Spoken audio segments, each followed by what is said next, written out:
Welcome to the People Pleaser Support Group. My name is Tina Rose, and I have been guided to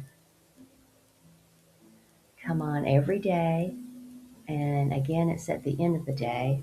My lighting is not that great. There's a shadow behind me, but so I was just sitting here in front of the laptop, meditating and asking my higher self, what would you want to talk about in the People Pleaser Support Group tonight? And what came to me was that to talk about that just this week I have been spending mm, a good amount of time with my mom. And um, if you haven't watched any of my previous videos, that has been uh, the reason for my childhood trauma was my relationship with my mom. And um, so this week I've been with her 3 times. I took her to lunch for her birthday because I wanted to, and I'll come back to that in a minute. I went to visit my aunt with her. My aunt has been recently diagnosed with dementia. So, and she's a kind, loving person, and I wanted to make sure I met with her or saw her before she got any further into it. So I went with my mom. And then I had to take her to the doctor today. She's 81 and she was having some blood pressure problems. But so, and I feel like my higher self wants me to talk about that because I have been able to do this with a neutral feeling about the situation. I mean, even up until a few months ago, I still felt and was guided that I had a little bit of residual resentment toward her. So I worked on that mostly by asking for help, because we don't always know, you know, where it is exactly. Um, but I could feel it a little bit. Once my guides told me that I did have some residual resentment toward her, because I've healed a lot of it, and I've healed a lot between our relationship. And, let me put out there that this might not be for everyone, this route, taking the route of healing it to the point where you can be with that person, that family member, um, that, caused the childhood trauma. It's different for different people. And don't let my story make you feel like you have to um, get to a point where you can be with that family member. You don't have to do that. It has just been, I feel like it is literally in my contract to not be permanently estranged from her. And it's like I've always felt that. I've always known that. I've always felt that. And there was a time when I did run away from it. I did just step away from it. I got married, and for 14 years I lived in different states. I moved out of state and wasn't around, and there were times when I would just say, no, I don't want to go home for Christmas, and things like that. And probably in the 90s is when I actively started um, confronting her about the way I felt. And, I would do things the best way I knew how, and I would try to talk to her. And it was a learning curve, trying to figure out how to have the conversations with her and whatnot. Um, and some of the first things I did was I would tell, and I told her ahead of time, Mom, I'm not going to come over on Mother's Day. I'm not going to call you on Mother's Day. I'm not going to send you a card on Mother's Day or a gift or flowers or anything. And so I would tell her about that, and being in her um, mm, places where she needed to heal, it would just be she would just be crying. It was the one she was the one that was the victim. It was never acknowledged that I had a valid, reason for feeling the way I did, or even to even be open to talking about it or hearing about it. She was always the victim. But that was from her, childhood trauma.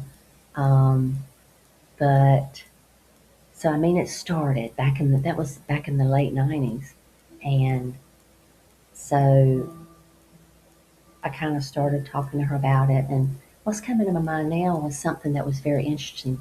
10 years or so before that time, when I started confronting her, yeah, I was still having a lot of problems, and I knew it was our relationship. Um, I knew why. Uh, and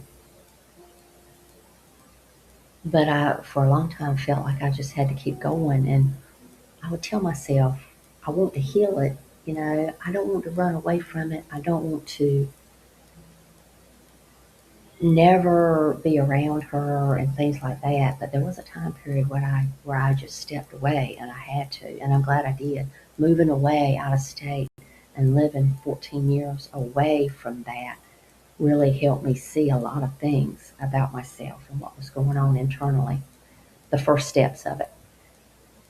But what I was about to say, about 10 years before, like in the early '90s, um, a lot of it started really coming to the surface. A lot of that childhood trauma, because it was about my 30s. And I feel like a lot of times that's when, if it hasn't already, it just comes up and you have to face it. It's like you can't not face it at that point. But I was talking to her on the phone after I had first gotten married and moved away out of state. And I was just saying something. I mean, I was an incredibly kind, sweet, compassionate daughter. I mean, I just did whatever because that's the way I was trained. So I was talking to her on the phone, and I was saying something about something I had did or something I wanted to do for her or something. And she said, I wish I had done things differently. And I said, what did you say? And immediately she said, oh, nothing, nothing. I didn't say anything. That was the closest she ever came to admitting that she ever ostracized me and treated me the way she did. And she never went back to it. There was a time when, in middle school, I was having a lot of problems with being abandoned. I had a best friend, and I was already socially inept. But I had a best friend, and I just went to school one day, and she never came back. And that was just, I didn't know how to handle that. I internalized it, right? I was the problem, and it was just a whole. I was not able to function daily. I would go to school every day crying on the school bus the whole way, crying in class. I couldn't. I would get lost in my emotions. And so the school psychologist recommended that my mom take me to another psychologist. And uh, they needed bigger support for my case. And she did. And when we were driving home from that psychological evaluation, my mom told me, we never have to talk about this again. to anybody. And that just always stood out to me. It's like, I don't know what they told her. I'm sure they told her that there was problems that needed to be addressed. But even then, she denied it. And I've asked her in my later years about that. What did they say? When you told me we didn't have to talk about this, what did they tell you? She said, I don't remember that. I'm not sure if that's true or not, but um, it's all very interesting. But fast forwarding to now and me being able to um, be around her. I mean, even when I tried not to move back to this location, I tried buying 4 other properties um, on the other side of town, so to speak, so that not that I didn't want to be around her ever, but I didn't want to live on the same street, or I didn't want to be that involved in her daily life or whatever. But after trying to buy 4 properties, it was amazing the things that happened that would make those contracts fall through. And long story short, I ended up living on the same street now, current day, 2 miles down the street from her. And I just feel like Spirit, God, my higher self dropped this location in my lap because it was meant to be. And I love it here. It's like my little slice of heaven. It's just the perfect place. I feel like my higher self has put me out here in the woods like I'm a medicine woman or something. It's very interesting. But so she's 2 miles up the street, and it's like God's Spirit wanted me to be here. It's like I'm destined to be here, to face this, to be in her life, and to heal it, right? Because I know for a fact that I have broken the chain and I have healed that generational line of trauma, not just for me, but for my ancestors and for going forward. So I don't know, maybe that's what I needed to get up here and talk about. I feel like when I just go up here and start talking about it, I'm just jumping all over the place. I hope the story makes sense. It's very fascinating, really, how, because there was a time when I could barely function in life from everything that happened to me in childhood. Um, and I spent a lot of time, a lot of my life, in and out of depression because of it, because I didn't know how to express my feelings. I didn't know the reasons why I was so traumatized. Exactly. I mean, specifically, I had an overall idea, but yeah, there's a lot goes into it. But there was a time when I couldn't even talk about it, and I could. Um, my husband at the time would be surprised at how I could predict things that my mom was going to do as a circumstance of me doing something else, like inviting my sister to come visit when we lived out of state, but not inviting my mom. And my husband would just be blown away. He said, "How did you know she was going to do that?" I said, "Because I know." Um, but it is. It's like I do want to be able to have a loving relationship with my mom. But now I know the truth of what it's not going to be ever. And I know not to give myself away. I know to choose me first. I do things for her because I want to, not because I'm afraid not to. That's a big one. Everything I used to do was mostly because I was afraid not to.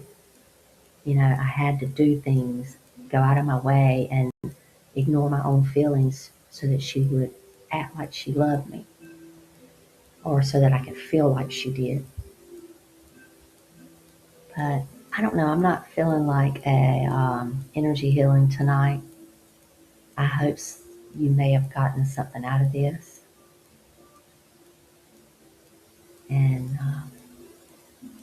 Just remember, you are so loved.